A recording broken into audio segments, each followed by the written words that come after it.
আজি যাবলগীয়া হ'ল চৰকাৰৰ ওচৰত। তো hello' welcome to the mini blog. তো ওলালোঁ চৰকাৰৰ ওচৰলৈ বুলি আপোনালোকক গৈ থকা সময়ত অলপ দৃশ্য দেখালোঁ। এয়া নগাঁও কলেজৰ ফ্ৰণ্টৰ ৰাস্তাৰে আহিলোঁ চৰকাৰৰ ওচৰলৈ।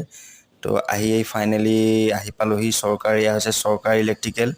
ইয়াত সকলো ধৰণৰ গাড়ী AC কাম কৰা হয়। তো আমাৰ গাড়ীখনৰ অলপ AC প্ৰব্লেম হৈ আছিলে। এখেত হৈছে অনাৰ। তেওঁ ব্যস্ত থকা দেখি তেওঁৰ ল'ৰাজন ষ্টুডেণ্ট হয়, তেওঁ পঢ়ি আছে, BCom কৰি আছে। তেওঁ কিছুমান টেকনিচিয়ানৰ কাম জানে, তো তেওঁ প্ৰব্লেমটো ছল্ভ কৰি দিলে। তেনেকুৱা টাইমতে এজন লগৰে আহিলে তেওঁৰ বাইকখন মই চলাই চালোঁ। KTM RC200 হয়, বাইকখন ভাল লাগিলে চলাই। তো বাইকখন চলাই হোৱাৰ পাছত মই আহিলোঁ এখন কাৰ এচেছৰিজৰ দোকান। তাত আমাৰ গাড়ীখনৰ অলপ কেমেৰা প্ৰব্লেম হৈ আছিলে, ভাইটিজনে কেমেৰাটো ভাল কৰি দিলে। কামৰ মাজতে আজিলৈ আপোনালোকক ইমানখিনিয়ে দেখাবলৈ সক্ষম হ'লোঁ। তো ভিডিঅ'টো চোৱাৰ বাবে ধন্যবাদ।